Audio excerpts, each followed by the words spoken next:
Perguntas e respostas 22. Perguntas e respostas 22. As pessoas perguntam assim, por exemplo, como fazer para me proteger, para me defender das influências espirituais, principalmente em casa, quando estou estudando, fazendo algum projeto de auxílio pessoal ou coletivo, enfim, pensando em fazer o bem. Como eu posso me proteger? Eu digo para vocês assim, o que eu fiz. Durante muito tempo, eu sofri muito, né? Dores, essas influências, e eu queria me defender. Na verdade, queria o que a gente faz normalmente. Querer se proteger, querer se defender, querer qualquer sentido que se dê a essas palavras, nós partimos para a defesa, seja agredindo, seja querendo ter razão, somos donos da verdade. Uma série de fatores que nós levamos em conta, defendendo a nossa posição, o nosso direito. Né? Nós estamos sendo violados, invadidos. Então, o que acontece? Com o passar do tempo, todos sabem que eu sou fã do Roberto Carlos e de suas músicas. Então, eu gravo em pendrive as músicas românticas, as outras eu gosto de escutar tudo, mas normalmente, até se eu quiser dormir, eu pego as músicas românticas e vou escutando. Numa altura baixa, lógico, conveniente. E nesse sentido, por eu escutar muito Roberto Carlos, quando eu queria aproximação com o plano espiritual superior, quando eu queria meditar, quando eu queria fazer alguma coisa, então eu usava esse recurso. E quando eu entendi que eu não tenho que me defender, eu não tenho que me proteger, como nós falamos atrás, eu entendi que tinha que dialogar, conversar. Se eles estavam ali, em dois, em grupo, amando de falanges espirituais ou em busca de própria vingança pessoal de outras encarnações, eu comecei então a dizer assim, me desculpe, eu fiz alguma coisa para vocês? Não peça perdão. Perdão é muito forte e nós temos, para perdoar, temos que modificar muito o nosso interior e ter várias reencarnações juntos. Então eu dizia assim, o que eu fiz? Posso te ajudar? Você está precisando de ajuda? Até identificar qual é realmente o fator que o trazia até ali. Ah, então foi fácil? Não. Isso daí demora um tempo, mas você vai sempre trabalhando. E quando você chega num lugar X determinado, você já está aprimorando outras técnicas naturais que vêm dentro de você. E aí chegou, havia assim, dores de cabeça, não a dor de cabeça aqui, dores de cabeça mesmo, total. Para desequilíbrio, não para te jogar na cama. Dores no físico inteirinho, do pé à cabeça, como se fosse de sistema nervoso. Então, não é que havia uma dor na coxa maior que no braço, não, as dores eram todas nervosas, vamos dizer assim. E eu continuava fazendo o que estava fazendo, tal, e chegava um ponto que a cabeça não conseguia raciocinar, então eu parava, cruzava o braço e falava o que vocês querem, tal. Depois eu aprendi com o tempo, eu chegava e dizia assim, cruzava os braços e dizia assim, pode bater o quanto vocês quiserem. Vocês vieram para fazer isso, então faça o trabalho de vocês. Pode bater o quanto vocês querem, faça o que vocês querem, sem problema nenhum. Então não havia mais reação, não havia mais disputa, nem querer saber a coisa, perguntas. Mas eu deixava o meu pensamento nulo, levava ao plano espiritual, não pedindo coisa, não conversando. Levava para flutuar por outras paisagens que me davam refresco, de passeios, de alguma coisa. E eles batiam, batiam, batiam, se cansavam e iam embora. Isso foi se repetindo várias vezes. E ao acontecer isso, eu comecei a notar que, ao primeiro sinal de uma perturbação nervosa, física e mental, eu parava, imediatamente cruzava o braço, e se eu não estivesse escutando Roberto Carlos, eu punha. E falava, olha, estou à disposição de vocês, pode fazer o que vocês quiserem, vocês vieram para cá, para ganhando tudo. Então, resumindo, eu digo para vocês, essa foi a forma que eu encontrei para mim, usando esses recursos. Por quê? Quando um não quer, dois não brigam. Quando você procura brigar com alguém e esse alguém não reage, você fica mais nervosa, você fica mais irritada e sai batendo as portas, porque a pessoa não está reagindo. Então é a mesma coisa com o desencarnado, não tem outro meio de você trabalhar com eles. Eles que amanhã seremos nós, não esqueça isso. O que eles estão fazendo, nós vamos fazer também em busca de pessoas que nós não gostamos, em pessoas que acharam que nos feriram, machucaram, e nós vamos atrás. Então nós vamos fazer essas mesmas coisas que eles estão fazendo. Então, dizer para vocês assim, a única defesa que nós temos, às vezes, é o silêncio. Estou falando com um plano espiritual desencarnado. Não é muito diferente com encarnado, mas tem uma diferença porque você está olhando para a pessoa, você está vendo a pessoa. Então, cuidado não aplicar a mesma técnica 100%. E quanto ao plano espiritual que vem nos perturbar, quando você sentir que está equilibrado, as dores estão equilibradas, etc., e você faz uma prece. Olha, vamos fazer o seguinte, eu vou oferecer uma prece para vocês. Pai Nosso. Então, faz o Pai Nosso suavemente, bem lento, lento mesmo. Que teoricamente esse lento, para eles vai ser muito cansativo. Imagine o seu Pai Nosso lento, que para eles seria cansativo, eles já vão embora antes, que eles já estavam quase indo embora, é só empurrãozinho. Então essa é a forma que eu achei para me proteger e estou passando para vocês. Como é que você estuda? Como é que você faz para deixar a sua mente arejada, cheia de ideias, cheia de conceitos? Então, eu digo para vocês o seguinte, culturalmente espírita eu não sou, realmente não sou. Os conhecimentos que foram me dados e os livros que eu li não foram tantos como muita gente imagina. Eu tirava o seu conteúdo. De 10 páginas, eu absorvia 3 no seu conteúdo e aí começava a dialogar com o mundo espiritual, com as pessoas encarnadas que me ensinaram na escola, no particular, que se ofereceram. Então eu ia atrás dessas colocações, discutíamos, eu colocava o que eu pensava, as dúvidas que eu tinha, e eles me respondiam até certo ponto. E tinha hora que não tinha resposta, porque muitas respostas, gente, pertencem ao mundo espiritual, quer dizer, ao seu mundo espiritual. Quando você chegar na sua faixa espiritual, lá você vai saber, sim, o que aconteceu com a sua vida, o que você fez de bom, de ruim, quem são as pessoas que estavam envolvidas, enfim, tudo aquilo que nós perguntamos hoje, de pessoas simpáticas, antipáticas, lá nós vamos ter a certeza. Então tem que deixar isso para lá. Então, na minha forma de estudar, além do estudo normal,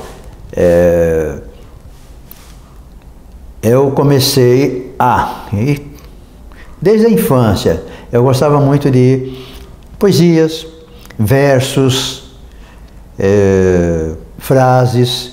Então eu fui crescendo com isso e hoje é uma pena, porque as bancas de jornais, antigamente tinha aqueles livros de frases, né? Frases de amor, frases de amizade, frases de frases. E a gente comprava aqueles livrinhos lá e começava a ler as frases. E essas frases davam a mim palavras, conceitos, emoções, tristezas, alegrias. Tem frases que são tristes, mas nós revertemos ela para alegria. Tem frases que são cheirosas e nós começamos a ter autocontrole. Tem frases que são esclarecedoras e aí temos dificuldade pela sua simplicidade de colocações. Então aí nós temos que parar, pensar, analisar, criar uma base de estudo e nós vamos encontrar isso. Então, como estudar? Cada um vai achar a sua forma ideal, a sua forma que realmente faz sucesso para ele. Mas essa forma, ela tem que ser o mais natural que você puder fazer. Então tem pessoas que gostam de literaturas, livros grossos, e outros gostam de literaturas simples e livrinhos finos. O fino, o grosso, o médio dos livros escritos, seja de estudo, seja de vários autores, a qualidade tem que ser boa, não importa o tamanho, o número de páginas, nada disso importa, tem que ver o conteúdo. Veja o conteúdo, ele te agrada, ele te serve, ele te eleva, ele te faz raciocinar, pensar, perguntar e ir atrás de respostas. Hoje tem internet, vai lá no Google e põe lá, eu quero saber isso, minha informação sobre aquilo, vai ter. Agora, cada resposta que vier, que foi achada, você vai ter que analisar. Por isso que sempre nós falamos, tem que ter, o espírita tem que ter uma base de estudo, não precisa ser fenomenal, a não ser aqueles realmente que vão dar seminários, vão dar palestras fora, até do país, ou profissionalmente muitas pessoas vão ganhar dinheiro com isso. Ou escrever livros ganhando dinheiro. Então, tem que ver o que você quer fazer da sua vida, no caso do espiritismo, ou de outra religião, de outra seita, enfim, e estudar o que você tem aptidão de fazer. Então, para mim, o difícil não é estudar, o difícil é raciocinar. Como disse das frases, uma frase de amor. Às vezes, as pessoas dizem não acreditar no amor. E como é que você vai fazer? Ah, eu vou falar de amor. Se ela acredita ou não acredita, problema dela. Não é bem assim. Quando você está falando ao público, esse amor tem que ser vivenciado por você. Ele tem que ter a emoção do amor, a alegria do amor, a fé que o amor traz, a coragem, a energia positiva que o amor traz. É a mesma coisa uma frase de tristeza. A pessoa já leu, está triste, você vai aumentar a tristeza dela? Não faça isso. Olha, eu li uma frase, ela é triste, mas é legal, quer ver? E lê a frase e interpreta você mesmo essa frase, tirando a negatividade e mostrando um lado positivo de certas palavras contidas nessa frase. Parece difícil fazer isso, mas não é. Você tendo recursos de palavras, tendo imaginação, desenvolvendo essa imaginação, desenvolvendo a sua criatividade, acreditando em você, no trabalho que você quer realizar, pequeno, grande, não importa o que você vai fazer, mas nunca dê mais do que você pode dar.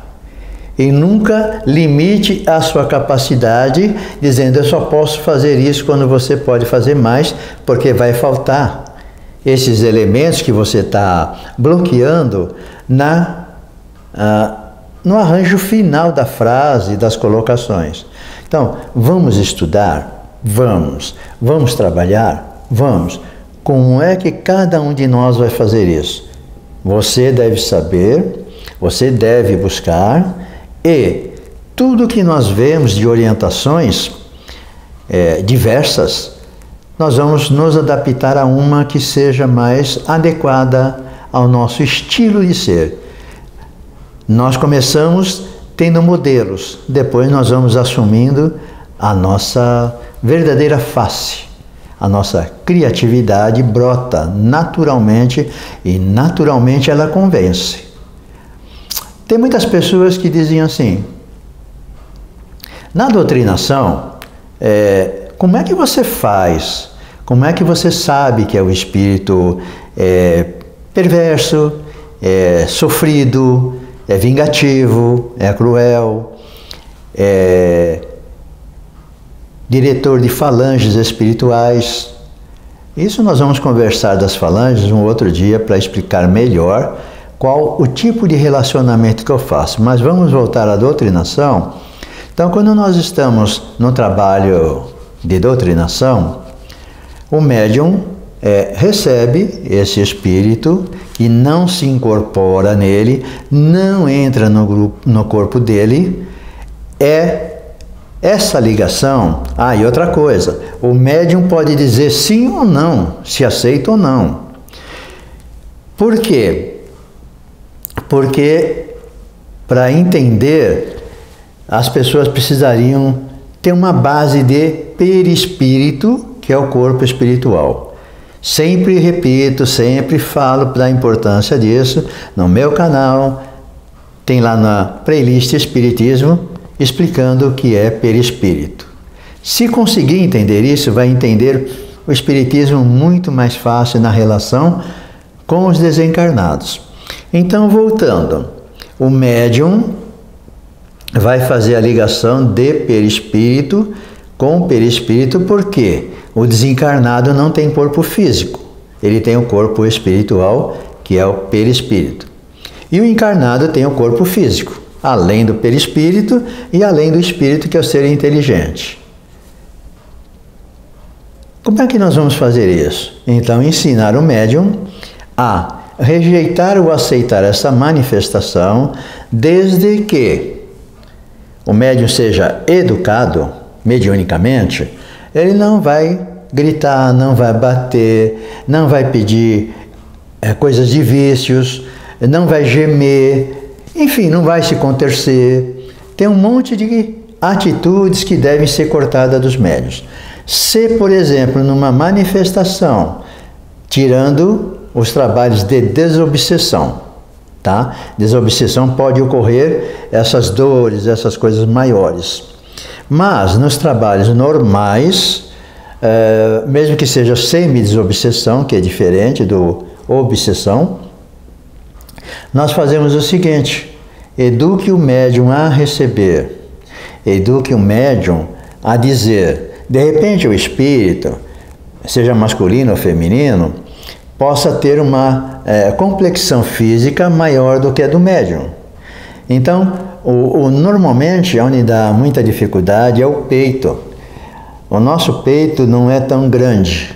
Então, quando ele se aproxima e não respeita, e um médium não fala para ele que não vai recebê-lo, se ele não respeitar o seu físico, então o que acontece? Parece que o nosso peito, parece que a pele estica tanto, que ela queima e parece que faz explodir. É uma sensação tão desagradável, tão horrível para o médium, que ele tem que falar: olha, você tem que diminuir a sua influência física para que meu corpo possa te ajudar e não sofra consequências. Senão, não vou recebê-lo. Se ele ceder e falar, não, tudo bem, e vai se ajustando a sua complexão física através de perispírito para perispírito, o médium pode trabalhar sossegado. Isso ocorre com o peito, com a mão, enfim, com a parte. De repente, nós sentimos que a nossa mão está 3 vezes maior. Mas não está incomodando, deixa. Se ela estiver incomodando, fala: olha, diminua um pouquinho que está me incomodando. Por quê? Esse incômodo vai prejudicar o médium no seu trabalho. Ele não vai conseguir desenvolver esse trabalho de forma ajustada. Toda dor impede, né? E tira essas formas naturais do nosso pensamento. A partir do momento que ele faz o chamado casamento, a ligação com o espírito, então ele vai passar o que o espírito está sentindo, o que ele quer, o que ele precisa. E na doutrinação, o que fazemos? O espírito, de repente, lá no nosso centro, nós usamos o toque no médium. O toque nós usamos quando há necessidade, quando não usamos. Então é assim: Por exemplo, o espírito está com uma dificuldade de falar, não consegue falar. Tentamos, já estamos conversando e nada. Então nós colocamos a mão na garganta, não aperta, não ajusta, não faz nada. Suavemente chega perto da garganta e mais ou menos assim. Pode falar, sua garganta não tem nada, ela está em ordem, etc. Se você não tinha voz, sua voz agora está. Voltou, pode tentar falar que você vai conseguir. Às vezes, alguns conseguem praticamente na hora estar falando como nós conversamos. Outros tentam, mas têm uma dificuldade. Fala, calma, vamos dar um outro ajuste na sua garganta. Vamos recuperar até você acreditar que sua garganta está normal. Aí pomos outra vez a mão, posicionamos e aí tem vezes que mesmo assim não fica perfeita, mas dá para conversar meio rouquinho, sabe? Mas dá para entender o que ele está precisando. Outras vezes o espírito nem sabe que desencarnou, não tem noção, está vagando. Então nós temos que trazer ele à realidade, mas não é falar você está morto, como muita gente pensa, fazia e tem pessoas que fazem hoje, sabe? Não, nunca devemos entrar nesse nível. Eu não sei onde estou. Você está na casa de Deus, por exemplo. Eu preciso de um hospital. Então você está no hospital. Aí ele diz assim, você é médico? Sim, sou médico, você veio aqui para tratamento. Na verdade, se ele tivesse tido doença, não é a doença que vai ser tratada. Mas ele sabe que você não é médico.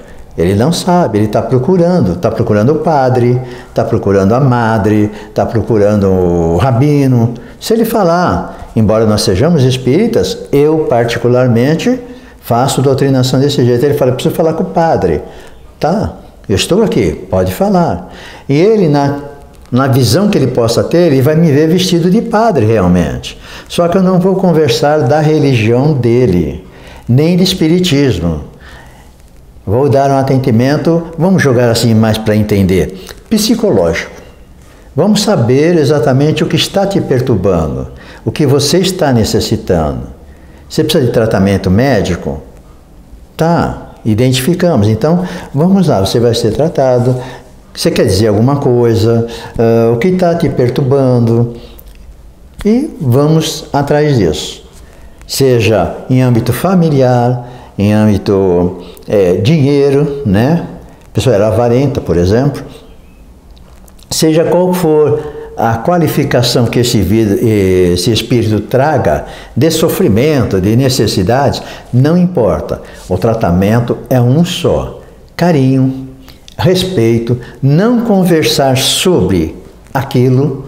Não vamos xeretar a vida do espírito, como muita gente faz com os encarnados. Não me diga que aconteceu isso. Puxa vida, e agora o que você vai fazer? Não, não tem nada disso. Lá nós não estamos para dialogar nesse sentido. Nós estamos para dialogar no sentido de acalmá-lo.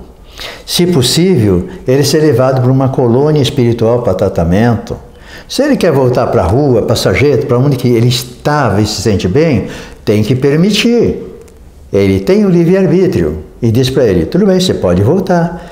Aqui quando quiser. Estaremos te recebendo com o mesmo carinho, a mesma atenção. Então dizer assim, o espírito vem a primeira vez já é recuperado. Não. Tem espíritos que vagueiam muitos anos atrás de ajuda. Mas, como tem os familiares que pedem, encarnados e desencarnados, o plano espiritual que quer nos ajudar, então eles vão atrás e trazem esses espíritos mais rebeldes, que não querem aceitar a morte, enfim, o desligamento, que tem muito ódio, muita raiva profunda, que fica séculos atrás das pessoas, atrás de nós, assim como nós ficamos também. Não pense que nós somos anjinhos, não, tá? Amanhã desencarnado, vamos ver o que nós vamos fazer? Só Deus sabe dizer agora, mas depois nós vamos saber. Então nós temos que nos preparar, ouvindo esses espíritos que vêm mostrar os erros que cometeram, o sofrimento que tiveram ou estão tendo, a necessidade de amor, que muitos foram abandonados, condenados pela sociedade, pelas próprias pessoas que erraram como ele, estão se escondendo da justiça humana, do ser humano, mas de Deus não. Quando nós desencarnamos, o nosso véu se abre e nós ficamos expostos a essas atitudes erradas e certas e que vão levar alegria ou sofrimento. Então, todo espírito comunicante é um espírito como nós. Ele vai mostrar a sua necessidade de tratamento de doença, só que não tem mais a doença física, ele tem a doença moral. Mas para tratar a doença moral, às vezes ele está apresentando um físico deficiente. Então nós vamos consertar o físico dele através da imposição da mão. Aqui não é para ficar encostando e apertando, ok? Encostar assim e falar, olha para você agora, o médium está de olho fechado, olha para você agora e veja como você está. Às vezes chega, eu estou sujo, eu estou isso, estou aquilo, eu estou fedendo. Nós damos uma limpeza na hora nele. E aí ele já se sente melhor, aí ele já começa a conversar. Assim como numa doutrinação, onde há uma revolta muito grande, normalmente são espíritos, homens, que vêm se queixar e vêm se vingar da mulher. Porque lá, séculos atrás, os homens eram totalmente dominadores e as mulheres escravas. Às vezes nem podiam sair de casa, aquela coisa toda que vocês conhecem. Então o que acontece? Ele vem depois de 500 anos, 300 anos, ele vem atrás e começamos a conversar. Aí nós fazemos a regressão dele. Você quer ver como você era, quer ver a sua vida, etc., não vai fazer a regressão obrigatória, não se deve, não pode violar o direito do espírito. Então, se pergunta, você quer voltar até lá e ver o que aconteceu? Aí ele aceita, então nós colocamos a mão na testa, as duas mãos, impomos assim, e levamos ele até aquele lugar. Ao chegar naquele lugar que ele vivia, ele começa, às vezes, a chorar, de ver realmente o que tinha acontecido. Que, na verdade, a esposa não o traiu, não o abandonou, não lhe fugiu com os filhos, que ele nunca mais viu. Não, ela foi continuar viva, tal o que ele fazia com ela. Ele amava? Sim, amava muito, mas o poder sobre a pessoa, a dominação era muito forte. Até hoje tem pessoas dominadoras, seja masculino ou feminino. Acham que você é propriedade dele. Imagina lá, bem atrás. Era muito pior, era terrível, né? Então nós mostramos. E quando ele volta, retorna, continuando a doutrinação, na hora ele não tem mais nem condições de dizer nada. Então nessa hora, nesse momento, nós falamos para ele, tá vendo essas equipes espirituais que estão aqui, esses médicos, dependendo da situação que há necessidade. Se precisa de instrutores, nós falamos, tá vendo esses instrutores? Tá vendo esses médicos? Tá vendo? Ele gosta de trabalhar no campo. Você tá vendo esse pessoal que são trabalhadores do campo, porque ele já se manifestou que gostava. Então nós adaptamos ele para as equipes espirituais que fazem parte do trabalho para levar ele. E ele vai tranquilo, né? Às vezes vai sedado, e quando ele é muito procurado pelas falanges espirituais negativas, porque ele é um líder, porque ele é de alta patente nas falanges espirituais, então nós fazemos o seguinte, nós colocamos a mão e falamos, olha, você vai ficar com pensamento zero. É que eu pusesse em coma, adormecimento no espírito. Você vai ficar assim, eles vão te levar, assim que chegar no local que você já viu, eles vão liberar você desse adormecimento e você vai ficar tranquilo lá e vai se recuperar. E isso é feito para que você não emita raios de pensamento, de sentimento, qualquer coisa do seu fluido, porque o plano espiritual negativo pode localizar. Então, feito isso, ele vai embora sossegado e tranquilo. Está feita a doutrinação de qualquer espírito independente do que ele venha sofrendo, do que ele venha pedindo. Isso nós fazemos na nossa casa. Como dirigente, eu ensino a fazer isso. Muito amor, muita paciência, autocontrole, carinho demais, sabe? Nas palavras, no gesto, no sentimento. E tomar cuidado. Às vezes ele pode apresentar, e temos que ter o doutrinador, o orientador, ele tem que ter autocontrole. Por quê? De repente você perdeu sua mãe, um ente querido, e essa pessoa, esse espírito, está na mesma situação. Você não pode chorar. Você tem que sufocar seus sentimentos e trabalhar o dele. Ele é o necessitado, não você. Você vai procurar depois. O dirigente fala, olha, eu me senti mal, etc. Isso para qualquer caso, tá? Qualquer caso que você viveu, esteja vivendo, não só perda de pessoas, mas tem alguém adoentado, tem alguém que, de repente, seu filho foi viajar para outro país e vai morar lá, você tá mal por isso, porque nós não aceitamos, né? Na maioria, ninguém aceita o filho ir para fora, a filha, etc. Então, o que acontece? Ele está contando o quanto sofreu dos seus filhos ir para fora. Mas você está ou para passar, ou está passando e entra no desespero. Não pode, doutrinador, orientador, tem que ter autocontrole e, quando for para lá, já saber tudo. Tudo o que deve fazer e o que não deve fazer. O que deve fazer é amar, respeitar e auxiliar. O que não deve fazer? Se envolver com o atendimento, com o assunto, enfim, com a crise que possa estar havendo. E essas coisas são muito simples, né? Outra coisa também que nós fazemos, de repente o atendimento não está fluindo, não conseguimos identificar. Então nós cortamos o atendimento com muito carinho, muita ternura, falando, você vai com esses amigos espirituais, vão te levar, te orientar e vão trazer você de volta. Então, esse é um tipo de corte. O outro tipo de corte é quando o médium começa a ficar emanando reações de dor, de alguma coisa, de um incômodo. Então lá nós combinamos que o médium faz um sinal na mão, na mesa, assim, está com a mão na mesa, ele faz um sinal e cortamos imediatamente. Na verdade, quem corta é ele. Nós só completamos o corte, né, o encerramento daquela manifestação. Ou se eu, orientador, o doutrinador, chega a identificar que pode ser o médium,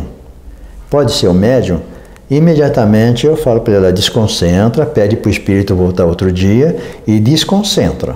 Abre os olhos, relaxa tudo, aí dá um passe de energização nele, com imposição de mão, e depois, terminado o trabalho,